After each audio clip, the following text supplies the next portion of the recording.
ये वाक्य कहा धर्म के रखवालों ने, गुरुओं ने, ऋषियों ने, राजाओं ने। यही सबसे डरावनी बात है।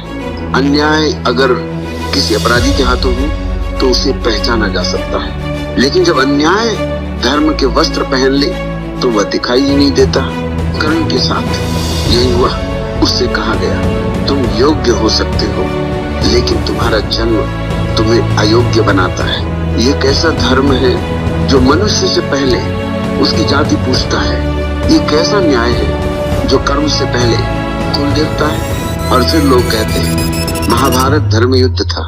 अगर ये धर्म युद्ध था तो कर्ण किस अपराध की सजा भुगत रहा था? अपने जन्म की। क्या जन्म भी अब मनुष्य का चुनाव है? अगर जन्म अपराध है तो फिर भगवान सबसे बड़ा अपराधी हुआ, क्योंकि जन्म उसकी ही देन है। लेकिन धर्म इतना साहसी नहीं होता कि भगवान से सवाल पूछ सके।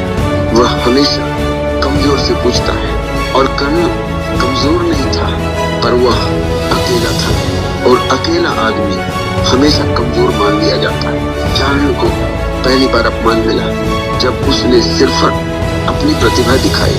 उसने कहा मैं भी धनुर्विद्या जानता हूँ। उसने ये नहीं कहा मैं महान हूँ। उसने ये नहीं कहा मैं राजा हूँ।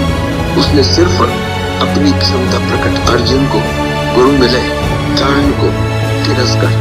अर्जुन को प्रश्न पूछने की अनुमति मिली। चाणक्य को मंच से उतार दिया गया कि कर्ण का जीवन संघर्ष नहीं, अपमानों की श्रृंखला है। हर बार जब वह उठता है उसे याद दिलाया जाता है, और तुम कहते हो ये सब पुरानी बातें हैं। नहीं, महाभारत खत्म नहीं हुई, वह बस रूप बदलती रही। कर्ण आज ही पैदा होता है, कभी किसी गांव में, कभी किसी झुग्गी में, कभी किसी गलत परिवार में। और धर्म आज भी वही सवाल पूछता है तू कौन है, न कि तू क्या है।